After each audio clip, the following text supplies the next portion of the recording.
Try nyo na bang gumawa ng sarili nyong sweet chili sauce? Nako, pag natikman nyo to, hindi na kayo bibili pa sa labas. Sobrang dali lang gawin at the best pagsawsawa ng kahit na anong ulam, lalo na sa paborito mong lumpia.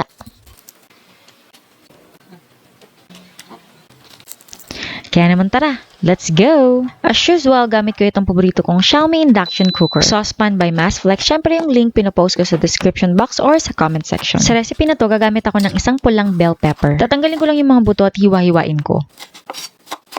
Hindi ganun kaliliit kasi gagamit tayo ng food processor para mas mabilis. Magbabalat na sana ako ng bawang para isasabay ko na sa food processor. Naalala ko, meron na pala kaming nakahandang minced garlic sa ref para hindi na mahirap maghiwa-hiwa from time to time. O, diba? Na-stock namin siya sa ref, nilalagyan ko lang ng olive oil or kung anumang cooking oil nyo dyan. Kukuha lang ako ng mga 1 to 2 tablespoon or mas marami, mas masarap.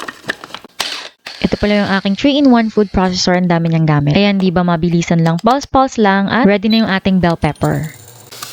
Madali lang tong gawin, mekos-mekos lang insan. Nakikimekos-mekosin. Actually, hindi nyo naman kailangang igisa. Pwedeng paghalu-haluin nyo muna lahat ng mga sangkap pagkatapos tsaka nyo buksan yung inyong kalan. Next, syempre, kaya naman sweet chili sauce. Maglalagay tayo ng chili flakes, hindi powder. Nabili ko lang yan sa grocery store, sa supermarket. Meron ako ditong empty McCormick bottle, kaya naman isasalin ko lang dito McCormick Buchanan. Kung gaano kadami ang lalagay mo, it's up to you. Kung matapang ka, damihan mo. Ilagay na natin yan. Pagkatapos, maglalagay lang ako ng tubig.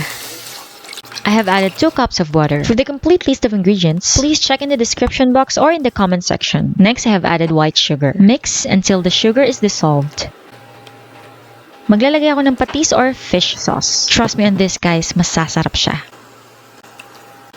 Vinegar or suka. Mas trip kung gumamit nitong mga Korean vinegar, apple, or brown rice vinegar. Hindi sila ganun kaasim, pero kung anong vinegar ang meron kayo dyan, gamitin nyo yan. Kung gusto nyo mas maasim, dagdagan nyo yung suka. Siyempre.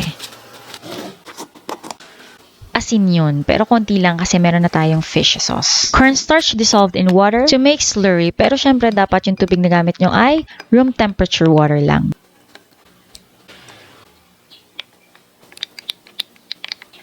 Pour the slurry into the saucepan and be sure to mix immediately para hindi siya magbuo-buo.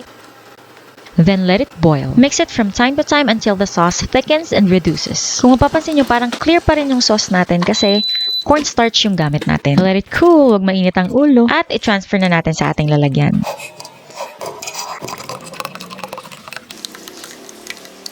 And it's ready! Pwede na siyang gamitin sa kahit ano nyo pang ulam. Pwede din sa mga snack. Gaya nitong potato rolls. Yan, gumawa ko niyan. Panoorin nyo, guys.